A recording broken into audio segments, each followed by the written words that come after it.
মাঝি মনে মনে ভাবলো, বেটা অমূল্য ধন আর জামাই দেবে না বলে এরকম বলছে। ঠিক আছে, তুমি প্রতিজ্ঞা করো, সত্যি করে বলো, ভগবান যা তোমায় দিয়েছে আমায় তা দেবে? বলো, যা দিয়েছে আমায় তাই দেবে? শুধু আমার রাজি হয় না, বলে মাঝি তুমি জানো না ভগবান আমায় কি দিয়েছে। এই যে জানলে তুমি চাইতে না মাঝি,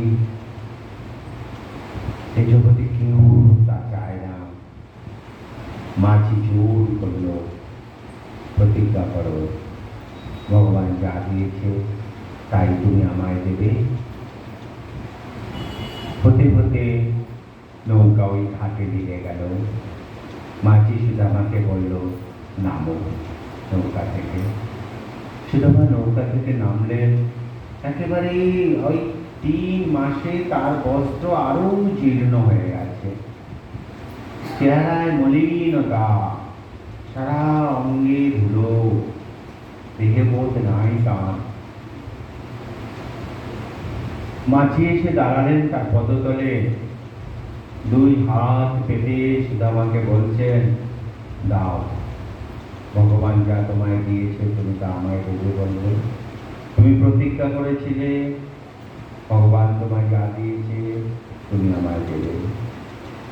চোখ বন্ধ করে সুদামা মাঝির সামনে বলল, মাঝি ভগবান আমায় দারিদ্রতা দিয়েছে, কেউ দেবে না।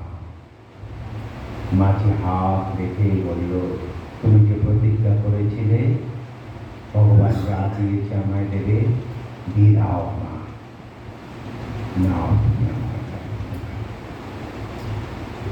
হাত পেতে মাঝির ভগবান তার দারিদ্রতা নিয়ে এলেন। যে কৃষ্ণ তাকে দারিদ্রতা দিয়েছিলেন আর ছলনা বলে সেই কৃষ্ণই তার দারিদ্রতাকে নিয়ে এলেন 2 হাত পেতে। তীরও পেলেন না সুদামা।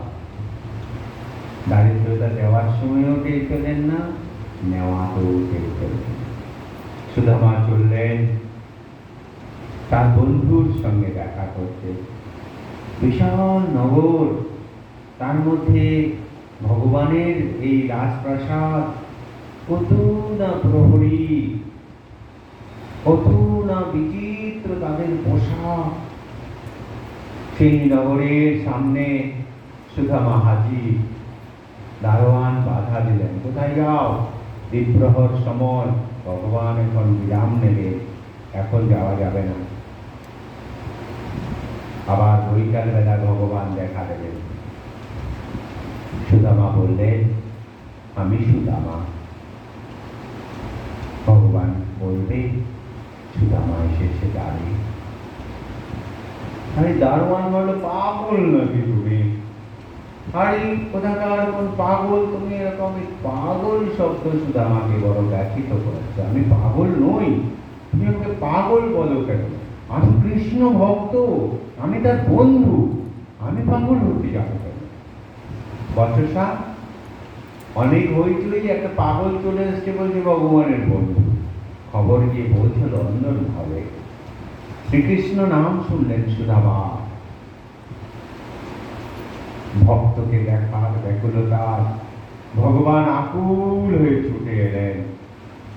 সুদামাকে দেখে 2 হাত দিয়ে সুদামাকে বুকের মধ্যে জড়িয়ে ধরে নিয়ে চললেন তাকে।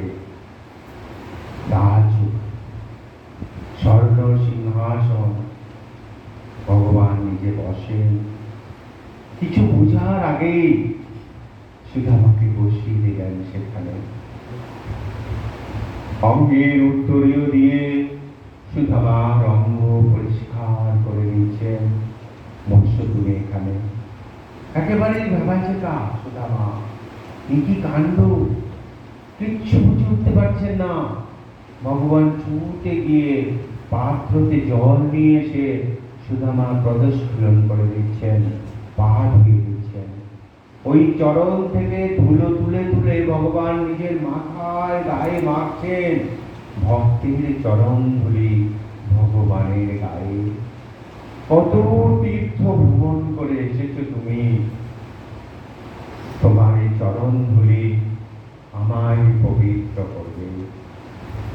কি অদ্ভুত আমাদের ধর্ম, কি অপূর্ব আমাদের এই কথা। ভগবান ভক্তের চরণ ধরে অঙ্গে মাখেন। কোথায় পাবো এই বিচিত্র কথা? কোথায় শুনতে পাই বিচিত্র ধর্ম?